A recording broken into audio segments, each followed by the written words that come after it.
নমস্কার সবাইকে, আমি কৌশালী পৌষ সানশাইনের আবারও নতুন একটা ব্লগে আপনাদের সবাইকে জানাই অনেক স্বাগত।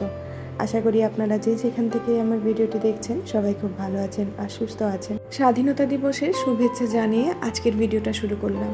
দেশ স্বাধীন হয়েছে আজ বহু বছর আগে, কিন্তু সত্যিই কি সমাজে মেয়েরা আমরা স্বাধীন? 9 তারিখের ঘটনা মনে করলে মনে হয় না সত্যিই স্বাধীন বলে। এই সমাজে মেয়েদের সত্যিই কোনো মূল্য নেই। যেখানে ডাক্তারদের মতো জীবন দান করা মানুষদের এই গতি হতে পারে, সেখানটা সাধারণ মানুষদের আরও কী অবস্থা হচ্ছে। এখন যে আপনাদের সাথে কথা বলছি, এখন বাজে রাত্রি 1টা। একটু আগেই বাড়ির কাছ দিয়ে ওই আন্দোলনের মিছিলটা গেল। মিছিলের স্লোগানগুলো শুনে সত্যি কথা গায়ে কাঁটা দাঁড়িয়ে উঠছিল। তখন মনে হচ্ছিল যে যদি একটুখানি যেতে পারতাম, ওই আন্দোলনে সামিল হতে পারতাম। কিন্তু মেয়েটা তো বড্ড বেশি ছোট রয়েছে। সন্ধেবেলা ভেবেছিলাম যে যদি 12টা অবধি মেয়ে জেগে থাকে, তাহলে এদিক দিয়ে যখন মিছিলটা যাবে কিছুটা মিছিলের সাথে গিয়ে হেঁটে আসবো। কিন্তু মেয়ে অনেক আগে ঘুমিয়ে পড়েছে, তাই আর যেতে পারলাম না। বাড়িতে তো গল্প করা মানুষ বলতে আমার হাজব্যান্ড একা। তো ওর সাথে সারাদিন এই ব্যাপারটা নিয়ে গল্প করছি যে এই প্রতিবাদের ফল কি হতে পারে, কতটা প্রতিবাদ করলে একটা সমাজ মেয়েদের জন্য সুরক্ষিত হতে পারে। সত্যি কথা, আমাদের কাছে তার এখনও অবধি কোনো উত্তর নেই। আপনাদের কাছে উত্তর থাকলে অবশ্যই আমাকে জানাবেন। যাই হোক, আজকের ভিডিওতে ফিরি তাহলে। আজকের ভিডিওটা কিন্তু বেশ কয়েকদিন আগে শ্যুট করে রাখা, যদিও ভিডিওতে কথা বলার মতো আজকে আমার মন মানসিকতাটা একদমই নেই। তাও এটা আমার কাজ, আমাকে তো করতেই হবে, তাই ভালোবেসে আজকের ভিডিওটা শুরু করলাম। আশা করি আজকের ভিডিওটা আপনাদের অনেক বেশি ভালো লাগবে। তো যদি ভালো লেগে থাকে তাহলে প্লিজ লাইক কমেন্ট করে জানাতে ভুলবেন না। সকাল থেকে কিন্তু অনেক কাজ হয়ে গিয়েছে, বাসি কাজকর্ম করে নিয়েছি, তার সাথে কিন্তু একটা স্পেশাল ব্রেকফাস্টও ছিল। আজকে একটু লুচি খেতে ইচ্ছে করছিল, তো তাই জন্য লুচি আর একটু চানা মশলা বানিয়েছিলাম। বাড়ি যখন গিয়েছিলাম মায়ের হাতে লুচি খেয়েছিলাম ওই শেষবারের মতো। আমি সাধারণত বাড়িতে এই তেলে ভাজা জিনিস একদমই করতে চাই না, তো আজকে হঠাৎ করে খেতে ইচ্ছে করলো বলে সকালে লুচি দিয়ে ব্রেকফাস্টটা সারলাম। সন্তান যখন ছোট থাকে তখন কিন্তু একদম মাটির দলার মতো হয়।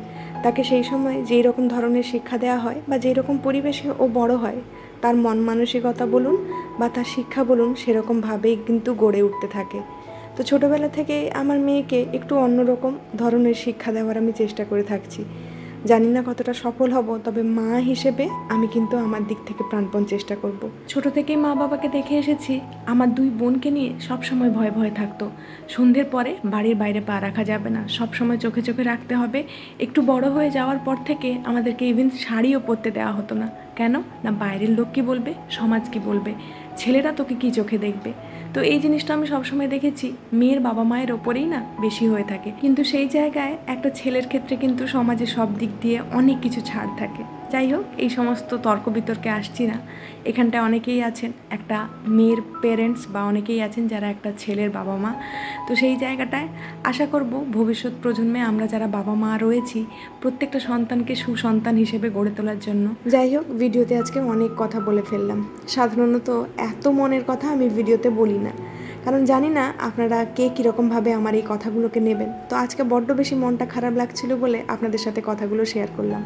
এখন কিন্তু সোজা চলে এসেছি স্নান দান করে পুজো করে কিচেনে। আজকে আমার বাথরুম পরিষ্কার করারও দিন ছিল, সেই সব করে নিয়েছি, তাই একটুখানি শ্যাম্পুও করেছিলাম। আজকে একটুখানি দুপুরে লেমন রাইস বানাচ্ছি।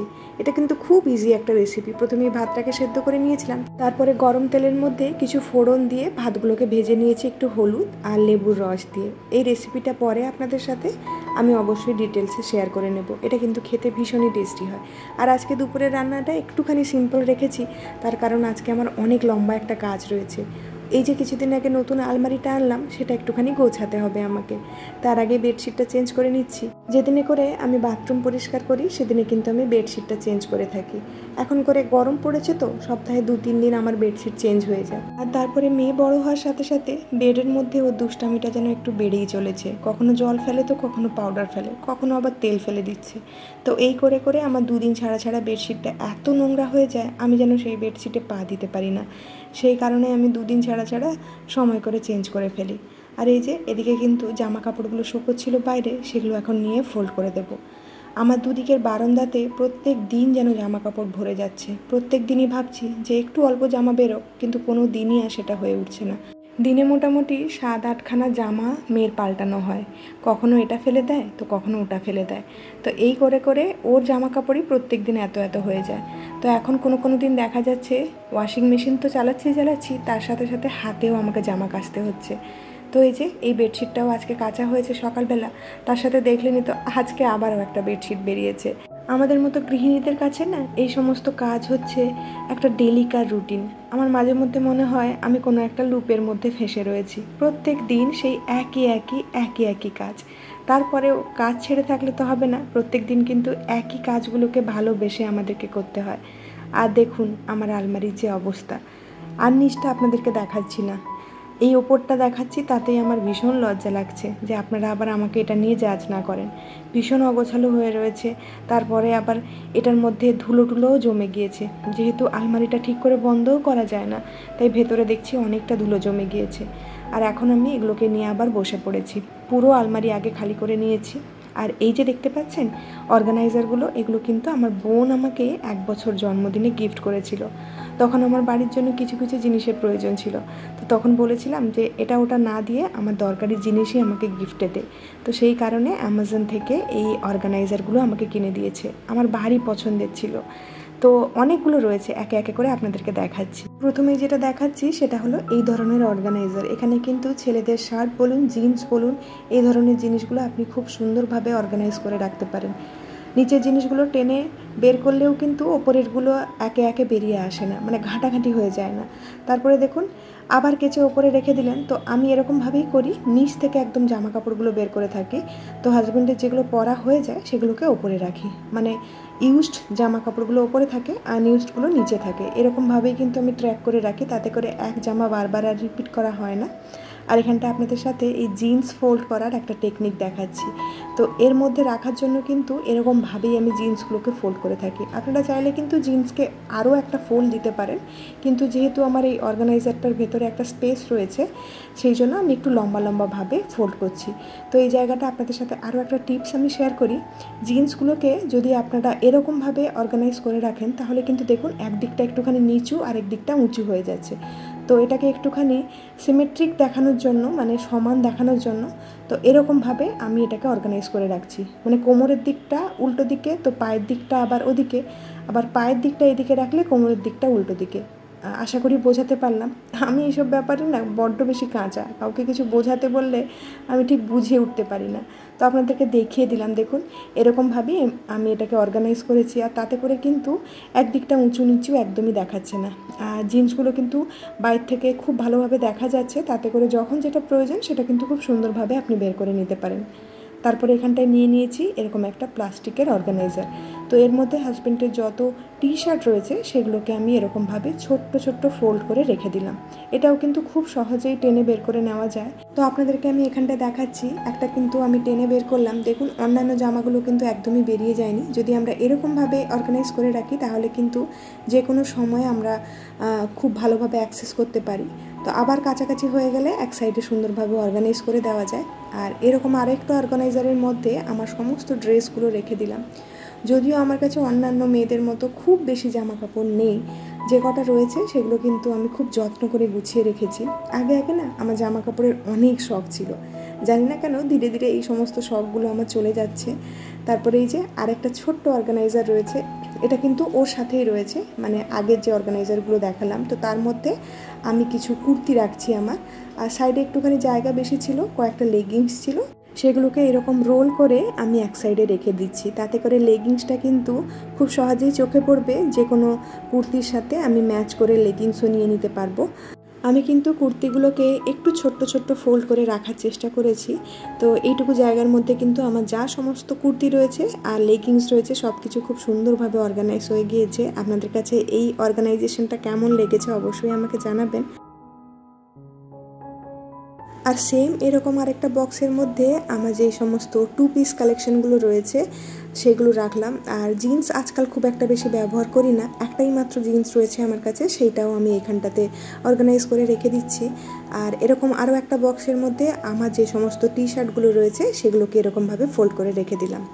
এবার আসি মেয়ের অর্গানাইজেশনে।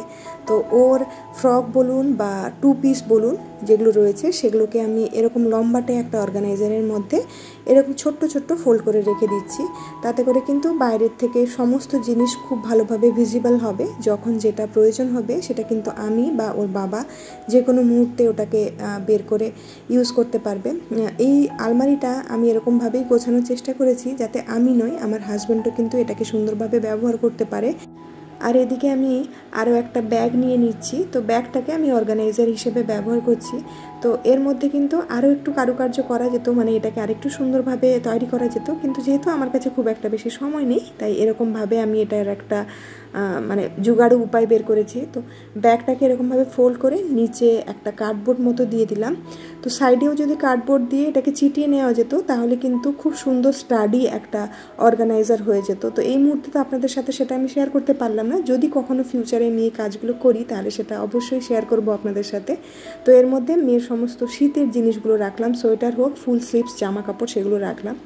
আর এরকম দুটো বক্স নিয়ে নিয়েছি, এর মধ্যে আন্ডারগার্মেন্টস হোক বা এই সক্সগুলোকে আমি এর ভেতরে অর্গানাইজ করে রাখছি। আর সক্স কিন্তু সবসময়ের জন্য একটার ভেতরে একটা যদি গুছিয়ে রাখা যায় তাহলে কিন্তু হারিয়ে যাওয়ারও সম্ভাবনা থাকে না, আর সময়ে সব কিছু হাতের কাছে পাওয়া যায়। এবারে কিন্তু শেষমেশ আমি আলমারিটাকে একটু ভালো করে মুছে নিচ্ছি। যদিও আসার দিন আমি মুছে নিয়েছিলাম, তারপরে বেশ খানিকটা সময় কেটে গিয়েছে, তো এখন দেখলাম একটু একটু ধুলো জমেছে তাই ভালো করে মুছে নিলাম। আর এমনিতেও দেখা যায় কি নতুন জিনিসের প্রতি একটু বেশি মায়া থাকে। আমার এমনিতেও সংসারে নতুন হোক পুরনো হোক প্রত্যেকটা জিনিসের ওপরে একটু বেশি মায়া রয়েছে। প্রত্যেকটা জিনিসকে কিন্তু আমি ভীষণ ভালোভাবে যত্ন করে রাখি। তো এখানটা হ্যাঙ্গারে হাজব্যান্ডের কয়েকটা ক্যাজুয়াল শার্ট আমি ঝুলিয়ে রাখছি যাতে অফিসে কখনো বা বাইরে যাওয়ার সময় খুব সহজেই হাতের কাছে পাওয়া যায়। তো সেগুলো বেছে বেছে আমি এরকমভাবে ঝুলিয়ে রেখে দিলাম। হ্যাং করে রাখলে দেখা যায় এই ওপরের পাইল থেকে কিন্তু সবসময় ঘাঁটাঘাঁটি করার প্রয়োজন পড়ে না। যখন বাইরে কোথাও যাবে ওপরের পাইল থেকে আমি জামা কাপড় বের করে দেবো, আমি কিন্তু আবার গুছিয়ে রাখতে পারবো। তো ওই হ্যাং করে রাখাগুলো হাজব্যান্ডের হাতের কাছেই রাখলাম যাতে ওর প্রয়োজন মতো বের করে নিতে পারে, ওপরে আর হাত দেওয়ার প্রয়োজন না পড়ে। তো এই দিকে সেকশনটা পুরোপুরি হাজব্যান্ডের জন্য রাখলাম, ওর জামা কাপড় ওর সমস্ত কিছু এদিকে রাখলাম, আর এদিকটাতে করছি মেয়ের জন্য। আর নিচে ছোট ছোট যে কম্পার্টমেন্টগুলো সেগুলো আমার জিনিসের জন্য রাখছি। যদিও অনেকটা জায়গা এখনও ফাঁকা রয়ে গিয়েছে, পরবর্তীকালে যদি কখনো কিছু কেনাকাটা করি এগুলোর মধ্যে অর্গানাইজ করে রাখবো। তো এই দিকটাতে আমার কুর্তি আর টি শার্টগুলো রাখছি, আর একদম নিচটাতে আমার ড্রেসগুলো থাকবে, আর এদিকটাতে কুর্তিগুলো থাকবে।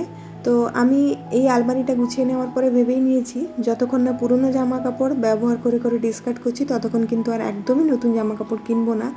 এমনিতেই এইরকম ধরনের ছিমছামভাবে গোছানো কিন্তু আমার বেশ ভালো লাগে। আর এই যে ফাইনালি এখন একটুখানি ন্যাপথলিন দিয়ে দিলাম, আর এখন ফাইনাল লুকটা আপনাদের সাথে শেয়ার করছি। আলমারি গোছানোর এই ছোট্ট ছোট্ট টিপসগুলো আপনাদের কাছে কেমন লেগেছে অবশ্যই জানাবেন। আর আপনাদের সবার কাছে আগে থেকেই ক্ষমা চেয়ে নিচ্ছি, আজকের ভিডিওতে কারোর নামগুলো আর নিতে পারলাম না, পরের ভিডিওতে অবশ্যই একসাথে নিয়ে নেব। তাহলে চলুন আজকের মতো ভিডিওটা এখানেই শেষ করছি। খুব শিগগিরই দেখা হচ্ছে নেক্সট আরেকটি ব্লগে। ততক্ষণের জন্য সবাই খুব ভালো থাকবেন, সবাইকে খুব ভালো রাখবেন আর নিজের যত্ন রাখবেন। টাটা।